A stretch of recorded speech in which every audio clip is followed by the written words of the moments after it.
présentation.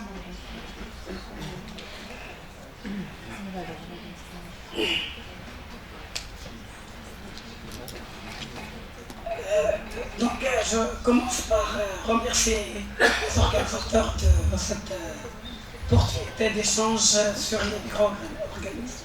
Donc le CNRSP, le Suzy Pasteur et les RAE. Donc la présentation traitera l'API comme levier stratégique, les défis des transferts de technologie et la valorisation des ressources microbiennes, le cas de l'agriculture. Donc, je ne vais pas répéter des choses qui ont été dites par les précédents. Donc, la protection, le chercheur, il fait la prospection scientifique. Donc, cette prospection, c'est le résultat de cette prospection, mérite d'être protégé. Donc, la maîtrise sur un pays, sur les ressources, il renforce la compétitivité, l'attractivité économique du pays. Et aussi, cette protection elle permet de sécuriser les investissements et aussi des barrières pour la concurrence. Donc, pour la différence entre découverte et invention, ça a été traité par mes collègues. Donc, la route de la brevetabilité, donc j'insiste sur que le dépôt de la souche, c'est un complément de la divulgation technique du brevet. Donc, comment protéger, donc il n'y a pas que le brevet, donc ça dépend ça dépend de la nature de ce qu'on va protéger. Donc le brevet confère une protection pour une durée de 20 ans. Donc il est idéal pour les souches génétiquement modifiées, pour des procédés de fermentation. Et le secret est privilégié donc, pour des cas de techniques complexes de fermentation et aussi des lieux de culture spécifiques ou des paramètres techniques difficiles de rétroconcevoir par la concurrence.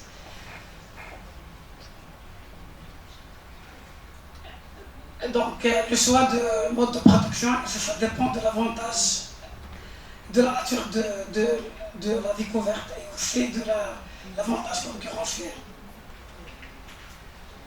Donc il y a le côté éthique, donc pour la valoriser, surtout pour la valorisation commerciale.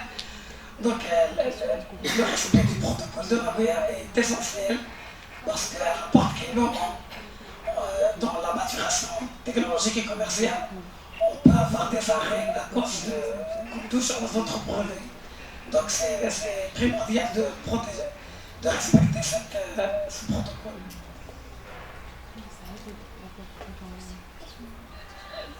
Donc pour la structuration,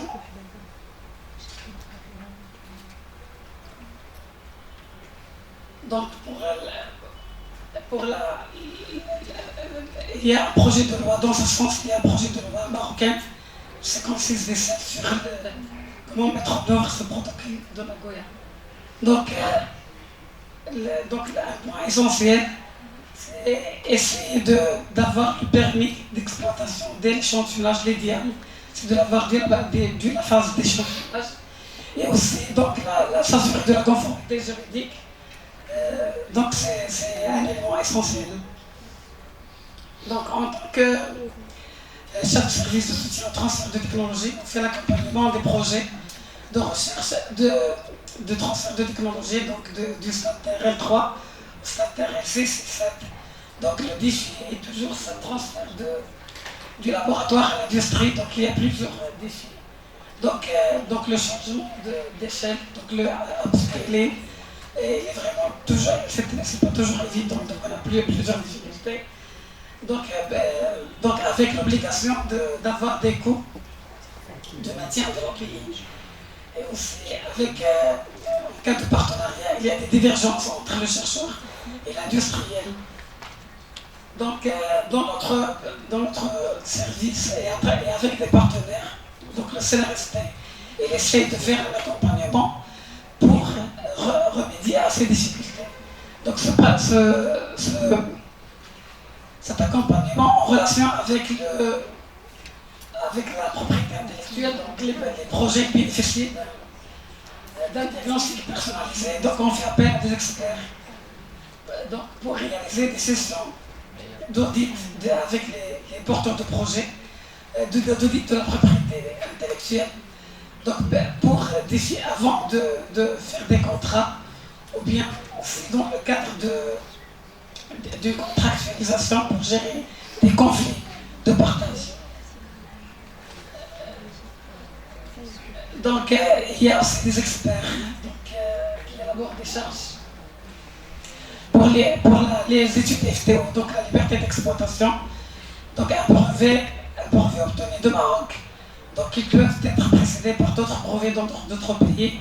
Donc le rapport de l'état de l'art, donc il est aussi effectué. Donc on fait appel à des cabinets, donc des prestations, ou bien on fait appel à des experts. Donc pour information, donc pour faciliter l'accompagnement des chercheurs de la phase de laboratoire à l'échelle industrielle. Donc durant ce passage, donc, le CNRST avec ses partenaires a lancé un appel pour des experts en transfert de technologie.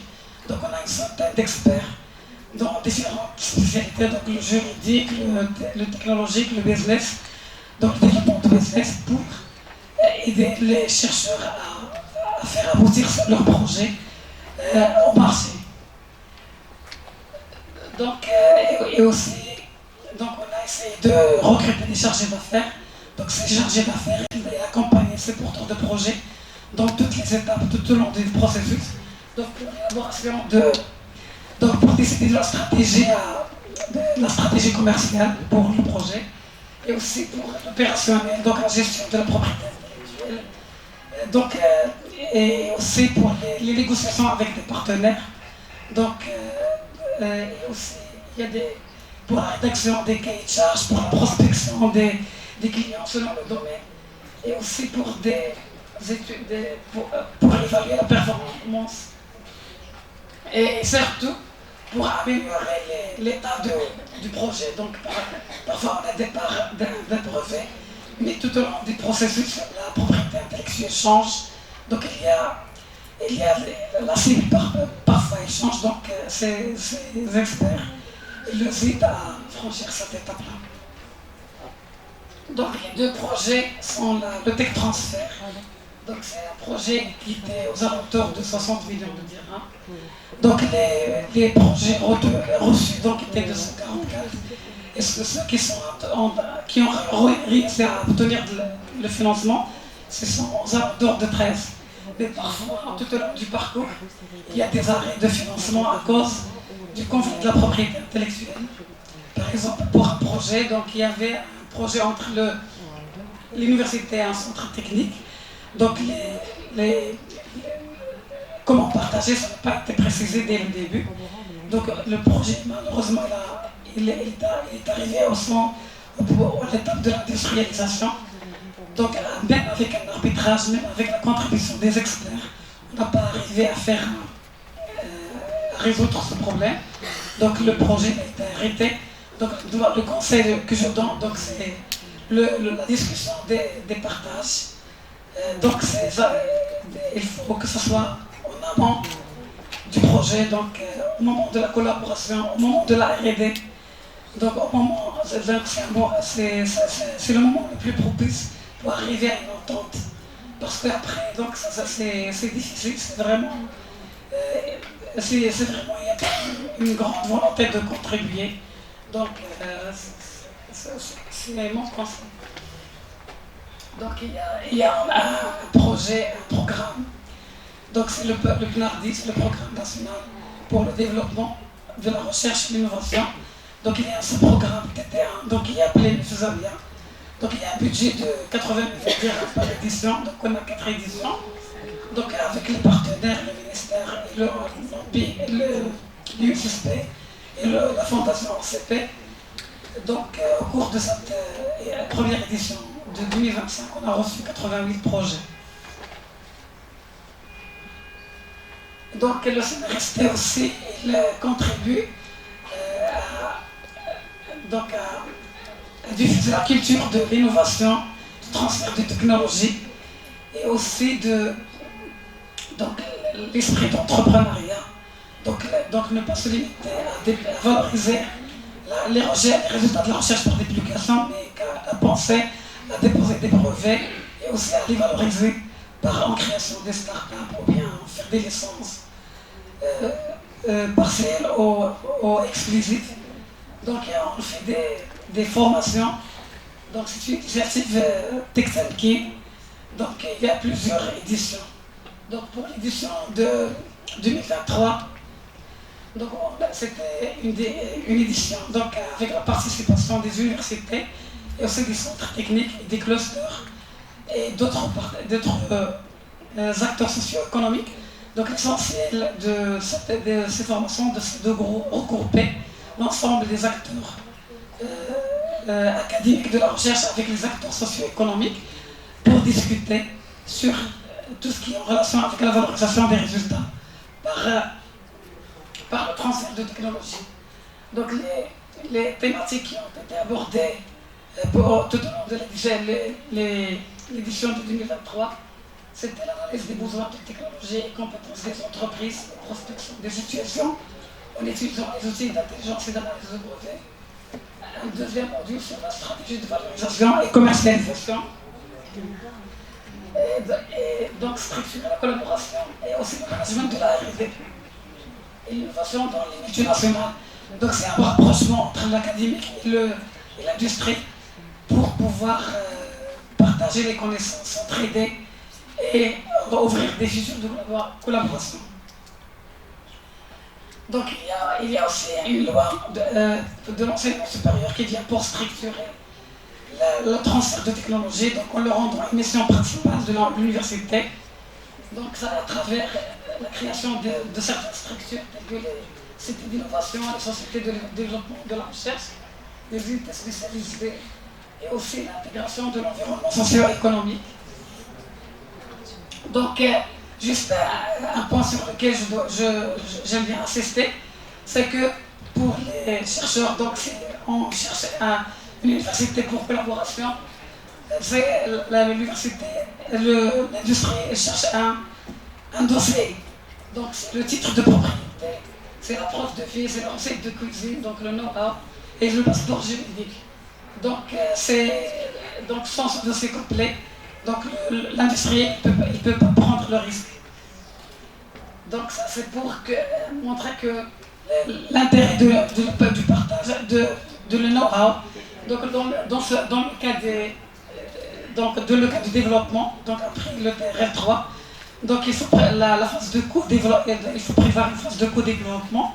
Donc le chercheur et l'industriel qui vont optimiser le protocole pour le passage de l'échelle laboratoire à l'échelle industrielle. Donc les formats de transfert.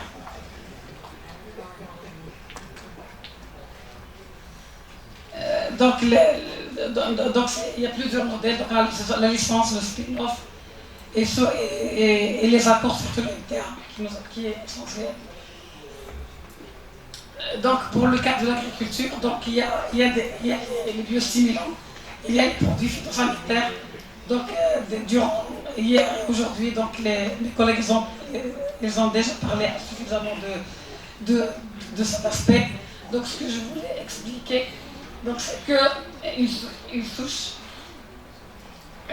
peut servir d'un biostimulant et aussi pour servir d'un produit phytosanitaire. Donc le conseil que je donne, surtout si on veut bénéficier d'un financement de l'État, parce que le financement des transferts, donc c'est pour une durée de 3 ans. Donc on commence par le biostimulant, et après envisager de faire décrocher des revenus pour financer le développement du produit sanitaire qui peut prendre plusieurs années par la suite. C'est bon? Donc je vous remercie et je m'excuse pour la qualité de ma voix.